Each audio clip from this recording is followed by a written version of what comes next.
പ്രിയപ്പെട്ട വിശ്വാസികളെ, സ്നേഹിതന്മാരെ, നിങ്ങൾ ചിന്തിച്ചു നോക്കൂ. അല്ലാഹുവിന്റെ റസൂല് പറയുകയാണ്, അങ്ങനെ 99 ഭാഗവും അവൻ തന്റെ അടുക്കൽ പിടിച്ചു വെച്ചു. അതിൽപ്പെട്ട ഒരു കാരുണ്യത്തിന്റെ ഭാഗം അവൻ ഭൂമിയിലേക്ക് ഇറക്കിയിട്ടുണ്ട്. ആ ഇറക്കിയ ഭാഗം കൊണ്ടാണ് യതറാഹമുൽ ഖൽഖ്, സൃഷ്ടികൾ പരസ്പരം കാരുണ്യം ചെയ്യുന്നത്. ഹത്താ തർഫഅൽ ഫറസു ഹാഫിറഹാ അൻ വലദിഹാ ഖശ്യത അൻ തുസീബ. ഒരാട് അതല്ലെങ്കിൽ ഒരു മൃഗം തന്റെ കുഞ്ഞുങ്ങൾക്ക് പാലൂട്ടുമ്പോൾ കാൽ പൊക്കി പിടിക്കുന്നത് പോലും ഈ കാരുണ്യത്തിന്റെ ഭാഗമാണെന്ന് മുഹമ്മദ് മുസ്തഫ. ഇനി നമ്മൾ ചിന്തിക്കുന്നത്, റസൂലുള്ളാഹി അല്ലാഹു തആല നിയോഗിച്ചത് വമാ അർസൽനാക ഇല്ലാ റഹ്മത്തൽ ലിൽ ആലമീൻ. ഞാനത് വിശദമായി പറയുന്നില്ല. അള്ളാഹുവിന്റെ റസൂലിന്റെ അവതരണം തന്നെ കാരുണ്യമാണ്.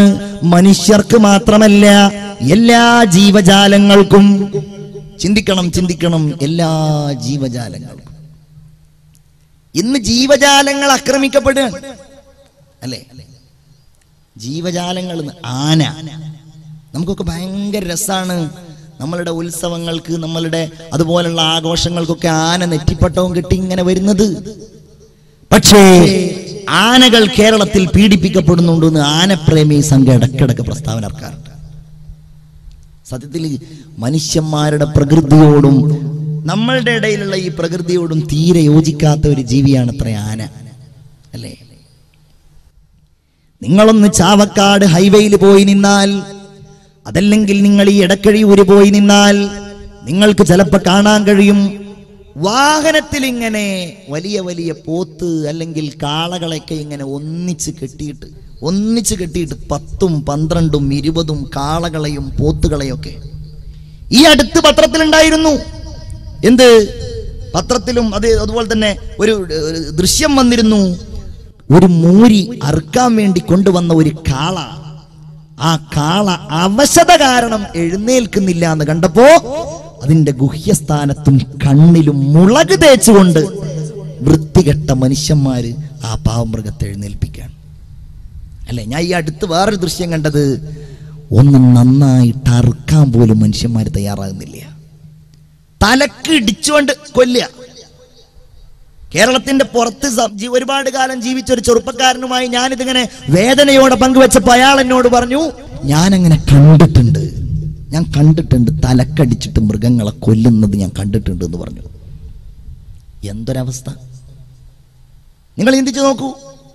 ലോകത്തെ ഏറ്റവും കൂടുതൽ പീഡിപ്പിക്കപ്പെടുന്ന ഒരു ജീവിയാണ് കോഴി എന്ന് പറയുന്ന ജീവി. പക്ഷെ നമ്മളാരും അത് പീഡിപ്പിക്കപ്പെടുന്ന ഒച്ച കേൾക്കാറില്ല. കാരണം ഒച്ച ഇല്ലാത്ത കോഴികളെയാണ് നമ്മളെല്ലാവരും നിരന്തരമായിട്ട് കശാപ്പ് ചെയ്യാറുള്ളത്.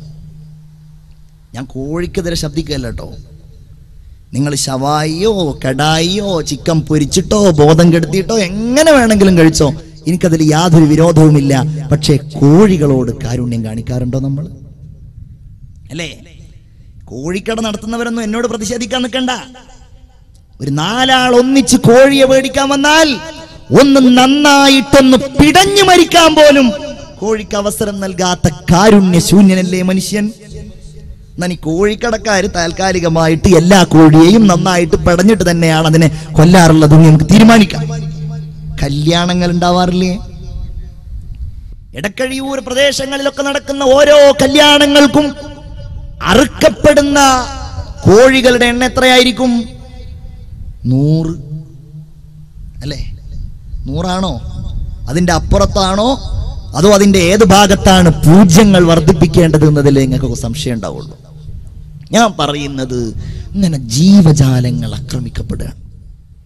ഇവിടെയാണ് റസൂലുള്ളാഹിന്റെ കാരുണ്യം. നിങ്ങൾ അറുക്കുമ്പോൾ മൂർച്ചയുള്ള കത്തി കൊണ്ടറുക്കണം. മൃഗങ്ങൾ നിങ്ങൾക്കുള്ളത് തന്നെയാണ്. ലഹും ഫമിൻഹാ റകൂബുഹും വമിൻഹാ യകുലൂൻ. നിങ്ങൾ അവയുടെ പുറത്ത് വാഹനം കയറുന്നു, നിങ്ങൾ ആ മൃഗങ്ങളെ ഉപയോഗിക്കുന്നു, നിങ്ങളെല്ലാം ചെയ്യുന്നു. അത് നിങ്ങൾക്കുള്ളത് തന്നെയാണ്. ആ മൃഗങ്ങൾ നിങ്ങൾക്കുള്ളതാണ്. ആ മൃഗങ്ങൾ വലഹും ഫീഹാ മനാഫിഉ വമശാരിബു അഫലാ യശ്കുറൂൻ. നിങ്ങൾക്കതിന്റെ പാല് കുടിക്കാം, നിങ്ങൾക്കതിന്റെ വെണ്ണ ഉപയോഗിക്കാം, നിങ്ങൾക്കതിന്റെ എല്ല് ഉപയോഗിക്കാം, നിങ്ങൾക്കതിന്റെ തോലി ഉപയോഗിക്കാം. എന്നാൽ നിങ്ങൾ അവയോട് കാരുണ്യത്തോടെ പെരുമാറണേ. നിങ്ങൾ അവയുടെ പാല് കറക്കുമ്പോ നിങ്ങളുടെ കയ്യിൽ നിങ്ങൾ എണ്ണ പുരട്ടണേ, നിങ്ങളുടെ നഖം നിങ്ങൾ മുറിക്കണേ, അവയെ നിങ്ങൾ വേദനിപ്പിക്കല്ലേ. നിങ്ങൾ അറുക്കുമ്പോൾ അറുക്കപ്പെടുന്ന മൃഗത്തെ നിങ്ങൾ സ്വതന്ത്രമാക്കി വിടണേ. അങ്ങനെ എന്തെല്ലാം കാര്യങ്ങൾ.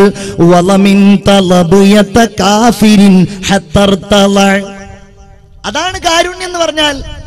മൃഗങ്ങളോട് കാരുണ്യം കാണിച്ചു റസൂലുള്ളാഹി സ്വല്ലല്ലാഹു അലൈഹി വസല്ലം. ഒരു അൻസാരിയായ ചെറുപ്പക്കാരന്റെ തോട്ടത്തിലേക്ക് ഇങ്ങനെ കടന്നു ചെല്ലുകയാണ്. ആ തോട്ടത്തിലേക്ക് ചെല്ലുമ്പോഴതാ ഒരൊട്ടകം നബിയുടെ സമീപത്ത് വരുന്നു.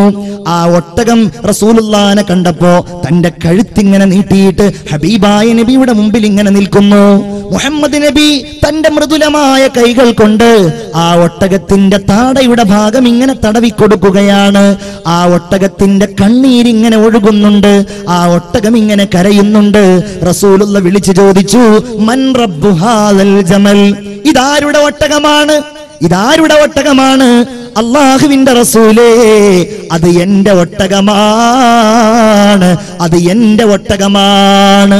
അൻസ്വാരികളിൽപ്പെട്ട മറുപടി പറഞ്ഞ ആ ചെറുപ്പക്കാരനോട് അള്ളാന്റെ റസൂല് പറയുകയാണ്, മനുഷ്യ, എന്തേ ഈ മൃഗത്തിന്റെ കാര്യത്തിൽ നിങ്ങൾ അള്ളാഹുവിനെ സൂക്ഷിക്കുന്നില്ലേ? നീ ആ ഒട്ടകത്തെ വേദനിപ്പിക്കുന്നുണ്ട് എന്ന്, അതിനെ കൊണ്ട് ഭാരമേറിയ തൊഴിൽ ചെയ്യിപ്പിക്കുന്നുണ്ട് എന്ന് ആ ഒട്ടകം എന്നോട് പരാതി പറഞ്ഞിട്ടുണ്ടെന്ന് ഹബീബായ നബി മുഹമ്മദ് മുസ്തഫ സല്ലല്ലാഹു അലൈഹി വസല്ലം. അള്ളാന്റെ തിയറി എന്താണെന്ന് അറിയാം നിങ്ങൾക്ക്? അൽ ഖൽഖു ഇയാലുല്ലാഹ്, സൃഷ്ടികൾ മുഴുവൻ അല്ലാഹുവിന്റെ കുടുംബമാണ്. അൽ ഖൽഖു ഇയാലുല്ലാഹ്, സൃഷ്ടികൾ മുഴുവൻ അല്ലാഹുവിന്റെ കുടുംബമാണ്. നിങ്ങൾക്ക് ദ്രോഹിക്കാനുള്ളതല്ല, നിങ്ങൾക്ക് കൊല്ലാനുള്ളതല്ല, നിങ്ങൾക്ക് പീഡിപ്പിക്കാനുള്ളതല്ല. അല്ലാഹുവിന്റെ റസൂല് അതാ ഒരു മാൻപേടയെ കൊല്ലാൻ വന്നുകൊണ്ടിരുന്ന ഒരു വേടനോട് പറയുന്നത്, ആ മാൻപേട അതിന്റെ വീട്ടിലേക്ക് തിരിച്ചു പോയിക്കൊള്ളട്ടെ. ആ മാൻപേട ഒരല്പസമയം കഴിഞ്ഞാൽ നിന്റെ അടുക്കലേക്ക് തന്നെ വരും. വന്നില്ലെങ്കിൽ അതിനു പകരം നീ എന്നെ കൊന്നോളൂ എന്ന് പറഞ്ഞ കാരുണ്യവാനേ മുഹമ്മദ് മുസ്തഫ. ഇത് നമ്മളല്ലേ പ്രചരിപ്പിക്കേണ്ടത്? ഇത് മേനകാ ഗാന്ധിക്ക് വിട്ടുകൊടുക്കേണ്ട കാര്യമാണോ? നമ്മളല്ലേ അതായി മാറേണ്ടത്? ഇസ്ലാമല്ലേ, മുസ്ലിമല്ലേ? അല്ലേ? ഇസ്ലാം എന്ന് മാത്രല്ല, എല്ലാ മതങ്ങളും ഇവിടെ മതേതര കൂട്ടായ്മയാണല്ലോ, അല്ലേ? എല്ലാ മതം. ആശ്രമ മൃഗോടയം നഹന്തവ്യോ നഹന്തവ്യ. ആശ്രമ മൃഗത്തെ നിങ്ങൾ കൊല്ലരുത്. മഹാഭാരതം ഉണ്ടായത് എങ്ങനെയാണ്? മഹാനായ വ്യാസൻ മഹാഭാരതം എന്ന് പറയുന്ന ഹൈന്ദവരായ സഹോദരന്മാരുടെ ഏറ്റവും വലിയ ഇതിഹാസമായ, ഇന്ത്യയുടെ ലോകത്ത് ഇതിഹാസമായി, ഇന്ത്യയുടെ ഇതിഹാസമായി അറിയപ്പെടുന്ന മഹാഭാരതം ഉണ്ടായത് അമ്പയ്യാൻ ഒരുങ്ങി നിൽക്കുന്ന ഒരു വേടനോട് അരുത് കാട്ടാള എന്ന് പറഞ്ഞുകൊണ്ടാണത്രേ. ആ വേടൻ വേട്ടയാടാൻ വേണ്ടി പോയ ആ പാവപ്പെട്ട പ്രാവിന്റെ കണ്ണീർ തുള്ളിയിൽ നിന്ന് ഉൾക്കൊണ്ട ഊർജമാണ് വ്യാസമഹർഷിക്ക് മഹാഭാരതം ഉണ്ടാകാനുള്ള പ്രേരണയുണ്ടായത് എന്ന് പറയപ്പെടാറുണ്ട്. മൃഗങ്ങളെ കൊല്ലാതിരിക്കാൻ, ദ്രോഹിക്കാതിരിക്കാൻ ഇന്നിപ്പോ എന്തൊക്കെ നിയമങ്ങളാണ്. നിയമങ്ങളൊന്നും പറഞ്ഞാൽ പോരാ, അതിനെങ്ങനെയൊക്കെ ലംഘിക്കാന്നുള്ളതിനെ കുറിച്ചാണ്. ചിലപ്പോൾ കാണാൻ ഓരോരുത്തരെ അറസ്റ്റ് ചെയ്യപ്പെടുന്നത് വെള്ളിമൂങ്ങ പിടിയിൽ, അതല്ല വെള്ളിമൂങ്ങയെ പിടിച്ചിട്ടാവും പിടിയിലാവുക. എന്തൊക്കെ തട്ടിപ്പുകൾ പടച്ച റബ്ബേ, നമ്മളൊക്കെ ഈ കാലത്ത് ജീവിക്കേണ്ടി വന്നല്ലോ. ഒരു ഉപകാരമില്ലാത്ത സാധനം വെള്ളിമൂങ്ങ.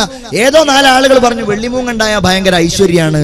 അത് 5000, 10000, 50000 ഭയങ്കര കച്ചവടം. എന്തെങ്കിലും അറിയോ ആർക്കെങ്കിലും? ഇങ്ങനെ ഇവിടെയാണ് പ്രിയപ്പെട്ടവരെ റസൂലുള്ളാഹിന്റെ കാരുണ്യം. ഞാൻ അതിലേക്ക് ഇനി കൂടുതലായിട്ടൊന്നും പറയുന്നില്ല. ഇർഹമോ മൻ ഫിൽ അർളി യർഹമുകും മൻ ഫിസ് സമാ. അല്ലേ? അത് നമുക്ക് പറയാം. നിങ്ങൾ ഭൂമിയിലുള്ളവരോട് കാരുണ്യം കാണിക്കണം, എന്നാൽ നിങ്ങളോട് ആകാശത്തുള്ളവർ കാരുണ്യം കാണിക്കും. ആരാണ് ആകാശത്തുള്ളവൻ?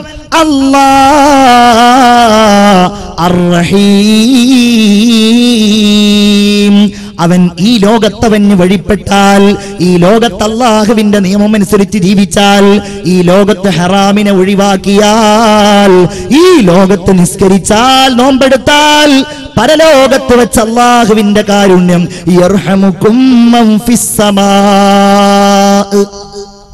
അത് നമ്മൾ ജീവിതത്തിന്റെ ഭാഗമായിട്ട് എടുക്കണം.